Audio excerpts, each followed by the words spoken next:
Welcome to another deep dive. This time, we're going to be looking at something that blends Eastern and Western philosophy, Zen Buddhism and Stoicism. Ooh, interesting combination. Yeah, and the source material that we're going to be diving into is the Way of ZenStoa.pdf by Otomo. Okay. And it's full of really intriguing ideas. So get ready to kind of uncover some unexpected connections and hopefully discover some practical wisdom that we can use in our daily lives. Yeah, it's really fascinating how these philosophies that were separated by centuries and by, continents come together. And there's a lot of overlap and similarities. Yeah, one of the most surprising things right off the bat that I saw was that Stoicism may have actually influenced Zen Buddhism. The book points out that Stoicism was around for 900 years before Zen. Wow. Yeah, that's a long time. Yeah. What do you think about that? Well, I mean, it makes you wonder, right? Like Greek philosophy and culture traveled the Silk Road. So is it that far out to think that there was like an Asian Stoicism, which then developed into Zen? Yeah, that Silk Road angle is really intriguing. And the book even suggests that Bodhidharma, who is often credited as the founder of Zen, could have been Greek. He's described as having, darker skin than the Chinese, curly red hair, and this very unique fighting style. Ah, It makes you wonder if he brought pankration, that ancient Greek mixed martial art, right. to China. Which is really interesting because the book also proposes that pankration could have actually evolved into Kung Fu. Wow. I mean, it's obviously difficult to actually definitively prove, but it's just so interesting to think about all the things that may have blended as they traveled the Silk Road. Yeah, I mean, all the cross-cultural pollination that must have been happening back then, it makes you really want to go back in time and see for yourself. Yeah. But even beyond Bodhidharma, it's pretty remarkable how many core values Zen and Stoicism share. Like, they seem to be kind of aiming for the same goal, Right. but going about it through different paths. Exactly. I mean, achieving inner peace is a huge focus in both traditions. Right. And they both provide frameworks for finding that tranquility and peace amidst the chaos of life. Yeah, we can all relate to that, I think. Especially these days. Oh, for sure. Feels like the world is spinning faster and faster. Yeah. So finding that inner stillness, I think, is more important now than ever. But how do these philosophies differ in their approach to achieving inner peace? Well, Stoicism really emphasizes the understanding that while you can't control external events, you can control your internal state.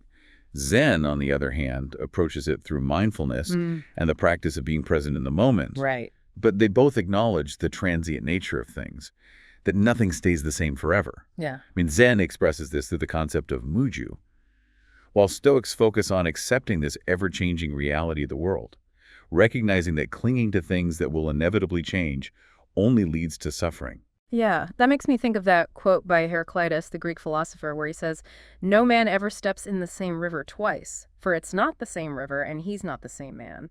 So it seems like both Stoicism and Zen are really urging us to kind of accept that constant state of flow. Exactly. And accepting that impermanence can be incredibly liberating because it allows you to appreciate the present moment without clinging to things you ultimately have no control over. Right. Both traditions seem to put a lot of emphasis on mindfulness as well. Yeah, mindfulness is a big one. It's about cultivating a heightened awareness of your thoughts, feelings, and sensations without judgment.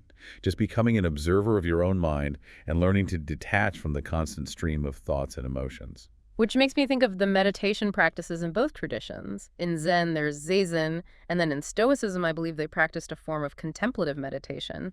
Do those share a similar goal? They do. They both cultivate inner stillness and self-awareness.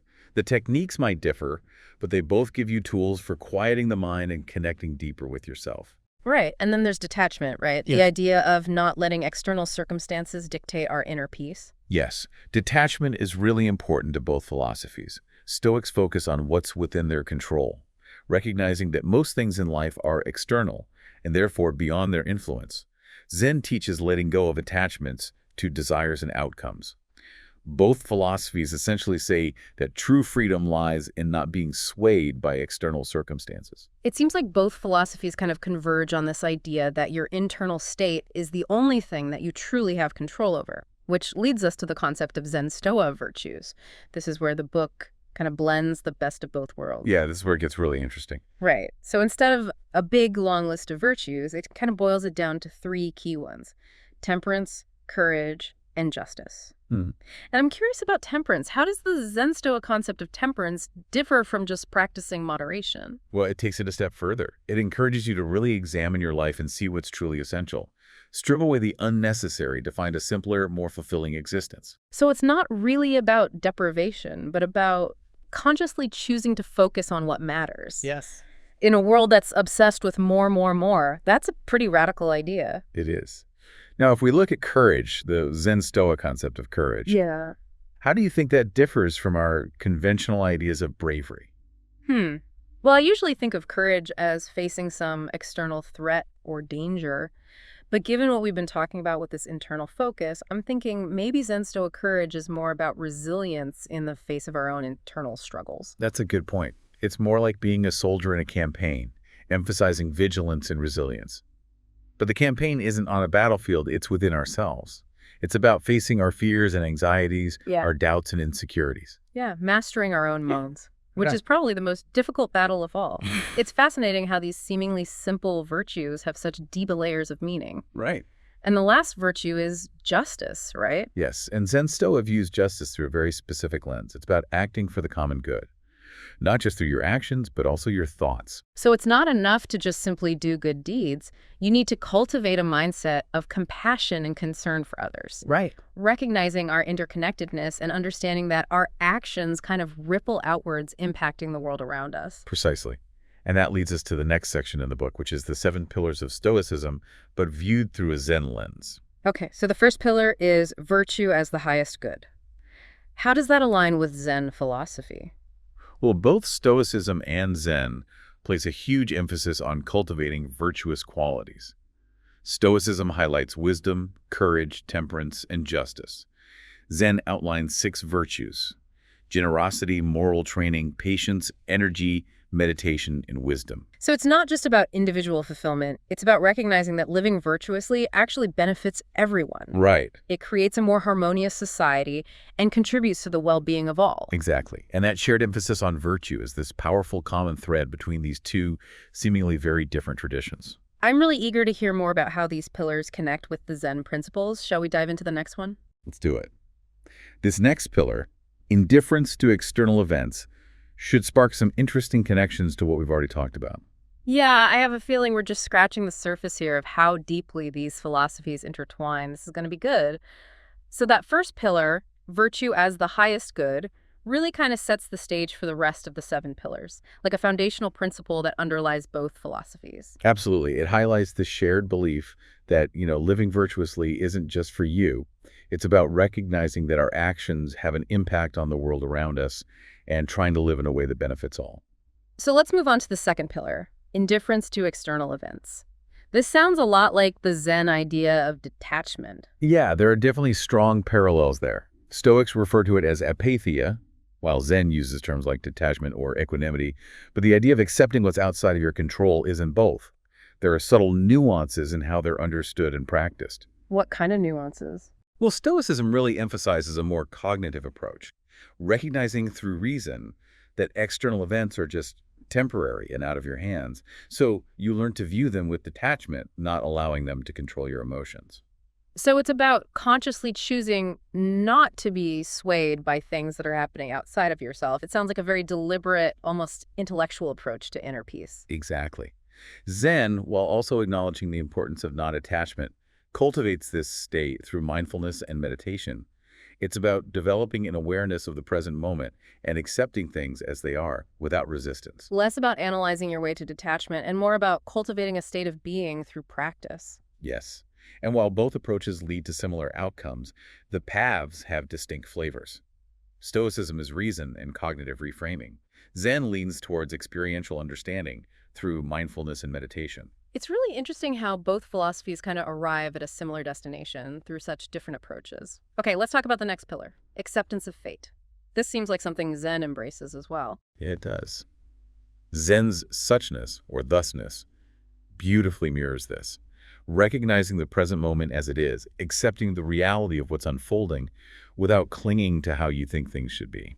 So it's about surrendering to what is rather than resisting or trying to force things to go your way. Exactly. There's a great Zen story. A Zen master is holding this beautiful teacup, And he says, to me, this cup is already broken. Wait, what? Why would he say that about a perfectly good teacup? Because he understands that everything is impermanent. The teacup will eventually break, like everything else. By acknowledging that truth, he can fully appreciate its beauty right now without being attached to it. That's a really powerful way to look at it. Appreciating the present moment without attachment makes you wonder how much suffering we create for ourselves by clinging to things we have no control over. It's a question worth contemplating for sure. If we embrace the temporary nature of life, we might find more peace and contentment in the now. I think that's one of the key takeaways from both Zen and Stoicism, letting go of the illusion of control and finding freedom and acceptance. Beautifully said. And that brings us to the fourth pillar, rationality. How does that connect with Zen? I always think of Zen as being more about intuition and direct experience. It's true.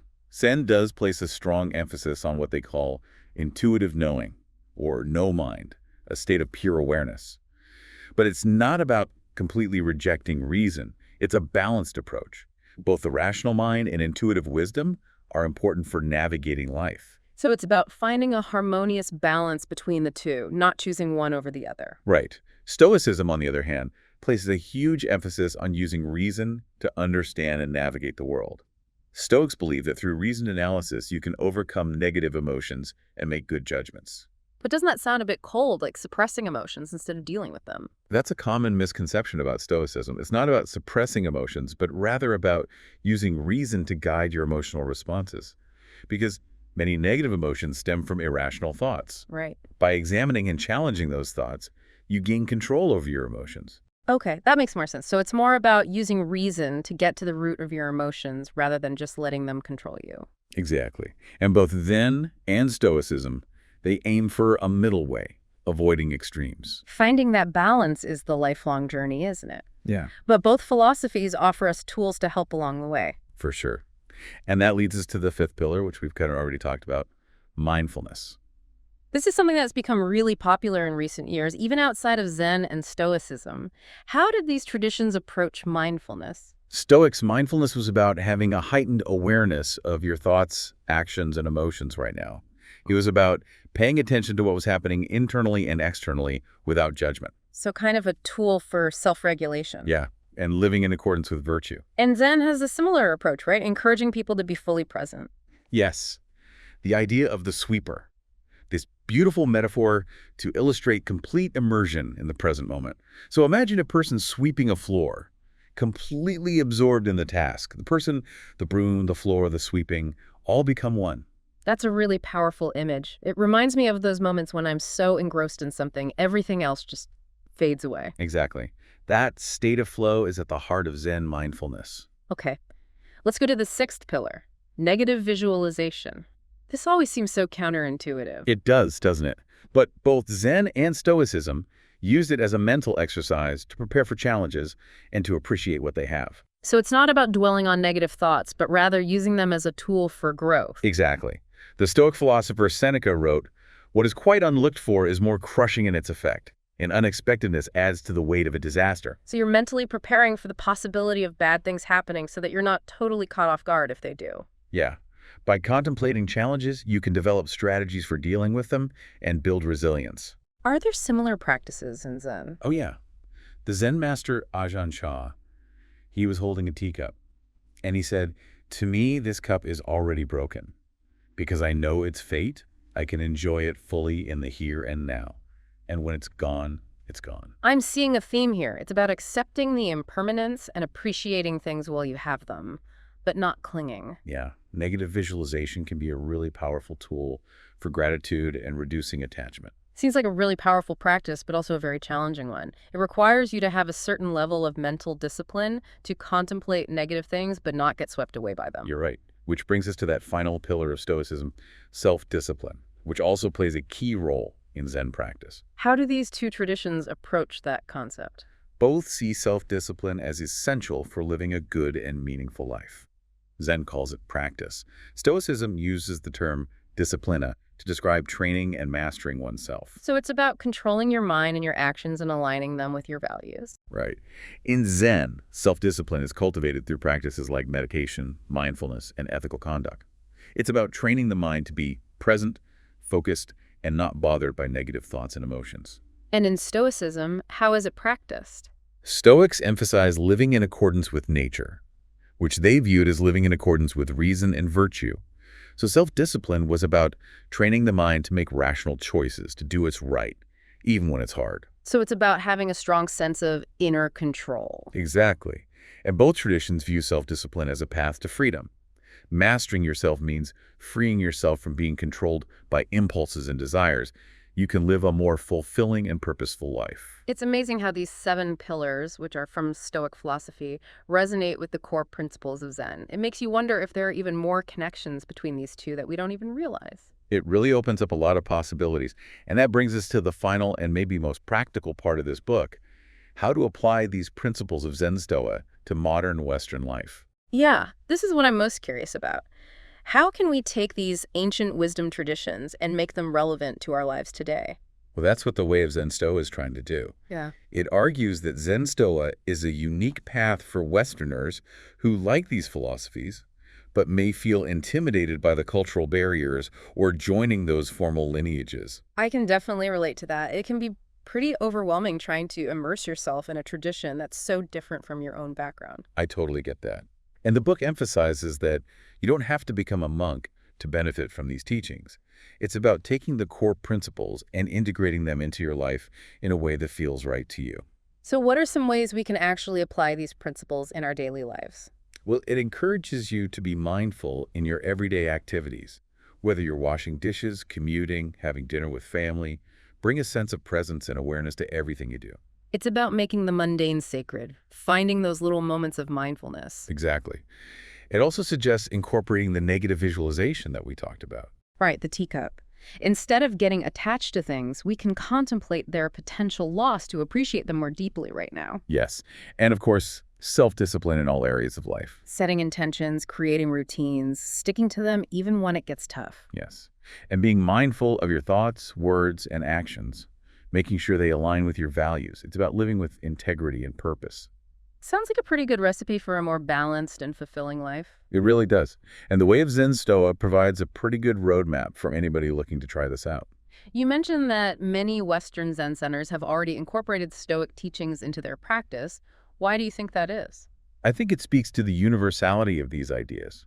Zen and Stoicism may come from different cultures, but they both offer insights into the human condition, and they provide us with practical tools for navigating life's challenges. ZenStoa is kind of creating a bridge between them, making them accessible to a wider audience. Right. It's about recognizing the common threads and presenting them in a way that speaks to us today. What's the takeaway here for our listeners? I think the big takeaway is that wisdom can be found in unexpected places.